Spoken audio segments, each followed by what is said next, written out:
Welcome back. आज की इस वीडियो में हम जावास्क्रिप्ट के लॉजिकल ऑपरेटर्स के बारे में पढ़ेंगे कि लॉजिकल ऑपरेटर्स किस तरह काम करते हैं जावास्क्रिप्ट के अंदर। जावास्क्रिप्ट के अंदर अभी तक 4 लॉजिकल ऑपरेटर्स हैं जो कि हम यूज कर रहे होते हैं, जिसमें फर्स्ट ऑफ ऑल एंड, और, नॉट और नलिश कॉलकेसिंग ऑपरेटर है।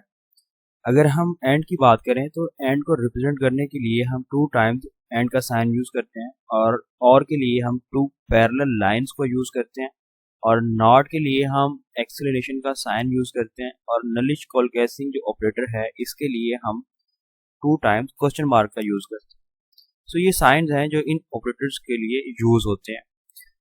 ये ऑपरेटर्स यूज किस तरह होते हैं और हमें आउटपुट किस बेसिस पे दे रहे होते हैं, तो उन्हें हम अभी एग्जांपल के साथ एक्सप्लोर करते हैं। चलिए स्टार्ट करते हैं।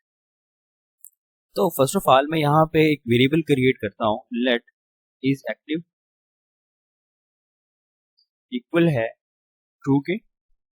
हमारे पास एक बुलियन वैल्यू मैंने असाइन कर दी एक वेरिएबल को जो कि एक्टिव है।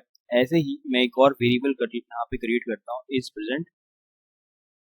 आप ऐसा समझ लें कि आप किसी बच्चे को इवेल्युएट कर रहे हैं, क्लास में कोई बैठा स्टूडेंट है उसको इवेल्युएट कर रहे हैं, तो उसको मैं कह रहा हूँ यहाँ पे क्या है, फॉल्स है। मीन्स कि एक्टिव स्टूडेंट तो है बट आज की क्लास में प्रेजेंट नहीं। अगर मैं भी इन दोनों की बेसिस पे कोई एक एनालिसिस करूँ या कोई कंडीशन क्रिएट करूँ, तो लेट्स सपोज की आउटपुट के लिए यहाँ पे मैं कंसोल लॉग लेता हूँ, इज एक्टिव, और फर्स्ट ऑफ ऑल मैं यहाँ पे एंड ऑपरेटर के साथ यहाँ पे उसकी आउटपुट देखने की कोशिश करता हूँ, इज प्रेजेंट। तो मेरे पास जो आउटपुट में रिजल्ट आ रहा है वो फॉल्स आ रहा है। एंड ऑपरेटर हमें फॉल्स क्यों दे रहा है? बेसिकली एंड ऑपरेटर चेक करता है अगर उसके राइट हैंड साइड की वैल्यू और लेफ्ट हैंड साइड की वैल्यू दोनों अगर ट्रू हैं तो तब हमें क्या करेगा, ट्रू रिटर्न करेगा।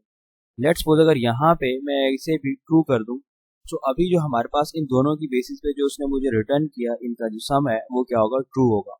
अगर इन दोनों में से कोई भी एक हमारे पास वेरिएबल की वैल्यू क्या है, फॉल्स है, तो हमें जो एंड ऑपरेटर है वो फॉल्स रिटर्न करेगा। मीन्स के स्ट्रिक्ट बेसिस पे चेक कर रहा होता है।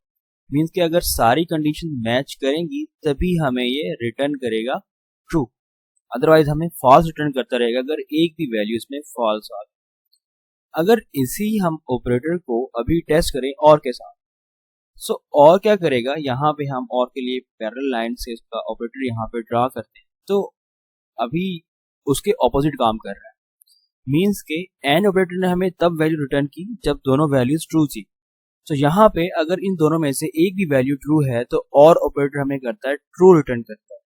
ठीक है, लेट्स सपोज अगर मैं यहाँ पे दोनों वैल्यूज को क्या कर दूं, फॉल्स कर दूं, तो अब जाके मुझे क्या करेगा, और ऑपरेटर फॉल्स रिटर्न करना होगा क्योंकि दोनों वैल्यूज फॉल्स है। और ऑपरेटर में अगर एक भी वैल्यू उसे ट्रू मिल जाती है, लेट्स सपोज यहाँ पे कोई और आप वेरिएबल क्रिएट करते हो, जैसा लेट इज टॉपर इक्वल है ट्रू के। अगर मैं यहाँ पे अभी और ऑपरेटर को अप्लाई करूं और इस टॉपर वेरिएबल को यहाँ पे डिफाइन कर दूं, अभी क्या कर रहा है, मुझे ट्रू दे रहा है क्योंकि इन तीनों वेरिएबल्स के अंदर एक वैल्यू हमें ट्रू मिल रही है। और ऑपरेटर क्या करता है, अगर उन्हें जिन वैल्यूज का हम कंपैरिजन कर रहे हैं इसमें कोई भी वैल्यू लेफ्ट या राइट साइड से उसे ट्रू मिल जाए तो वहां पे हमें क्या करेगा, ट्रू रिटर्न। अगर इसी को अभी हम देखें यहाँ पे एंड ऑपरेटर के साथ,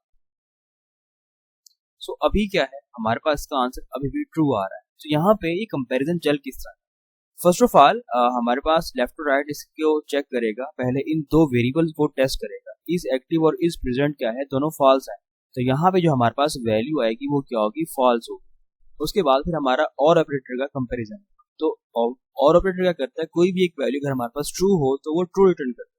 तो इसी तरह फिर यहाँ पे इसे एक साइड पे इस टॉपर क्या मिल रहा है, ट्रू मिल रहा है, तो हमें यहाँ पे आउटपुट में ट्रू दिखा रहा है।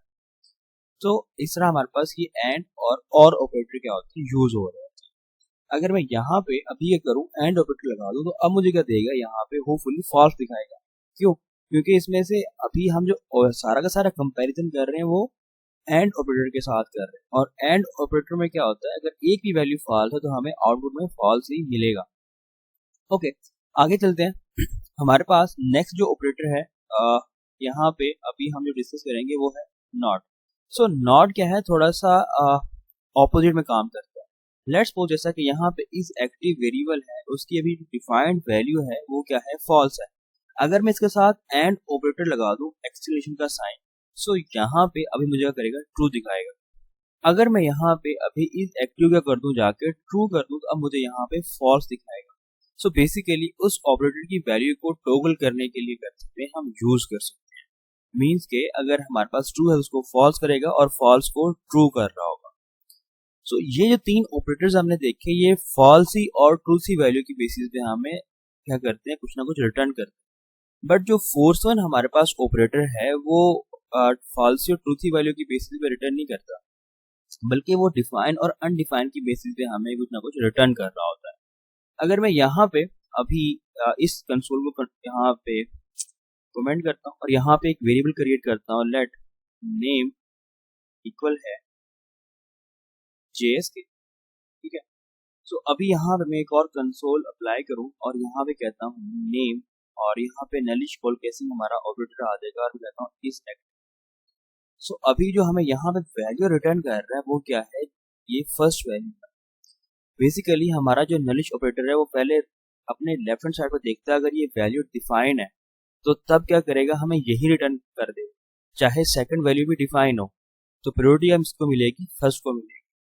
बट अगर यहाँ पे पहली वैल्यू अनडिफाइन होगी तब आएगा हमारे पास यहाँ सेकंड।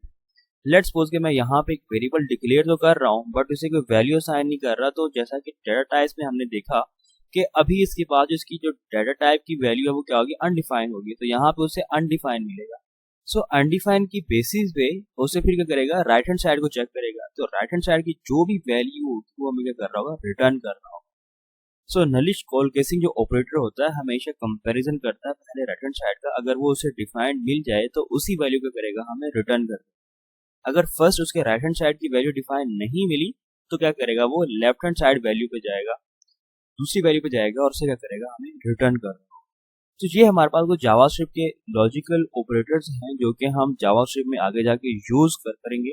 सो जो चीज यहाँ पे याद रखने वाली वो यही है कि हमारे पास एंड और नॉट किस तरह ऑपरेट कर रहे होते हैं, किस तरह आउटपुट दे रहे होते हैं, और तीनों के तीनों क्या है, हमें ट्रू और फॉल्स वैल्यू की बेसिस पे आउटपुट देते हैं। और नलिश कॉल केसिंग है वो डिफाइन और अनडिफाइन की बेसिस में क्या करता है, आउटपुट प्रोवाइड करता है।